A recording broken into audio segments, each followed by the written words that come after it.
தமிழ்நாட்டில் நாளை ஆட்டத்தை ஆரம்பிக்கிறது வடகிழக்கு பருவமழை. எந்தெந்த இடங்களில் மழை வெளுத்து வாங்க போகிறது என வானிலை ஆய்வு மையம் அறிவித்துள்ளது.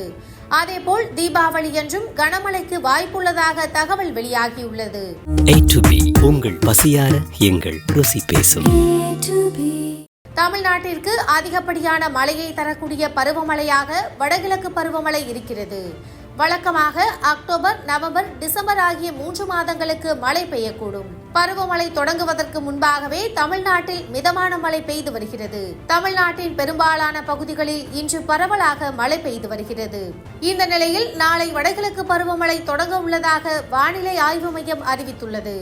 அடுத்த 2 நாட்களுக்கு தமிழகத்தில் பெரும்பாலான இடங்களிலும், புதுவை மற்றும் காரைக்கால் பகுதிகளிலும் இடி மின்னலுடன் லேசானது முதல் மிதமான மழை பெய்யக்கூடும் என அறிவிக்கப்பட்டுள்ளது.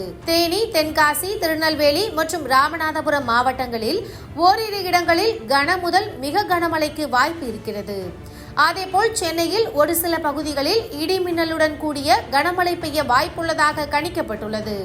கன்னியாகுமரி, தூத்துக்குடி, விருதுநகர், மதுரை, சிவகங்கை, திண்டுக்கல், திருப்பூர், கோயம்புத்தூர், நீலகிரி, ஈரோடு, கள்ளக்குறிச்சி, விழுப்புரம் உள்ளிட்ட இடங்களில் கனமழைக்கு வாய்ப்புள்ளது. இந்த ஆண்டு வடகிழக்கு பருவமழை இயல்பாகவும் இயல்பை விட அதிகமாகவும் பெய்ய வாய்ப்புள்ளதாக வானிலை ஆய்வு மையம் தெரிவித்துள்ளது. தீபாவளியையொட்டி வடகிழக்கு பருவமழை ஆரம்பமாவதால் தீபாவளியன்று மழை எப்படி இருக்கும் என்ற எதிர்பார்ப்பு இருக்கிறது.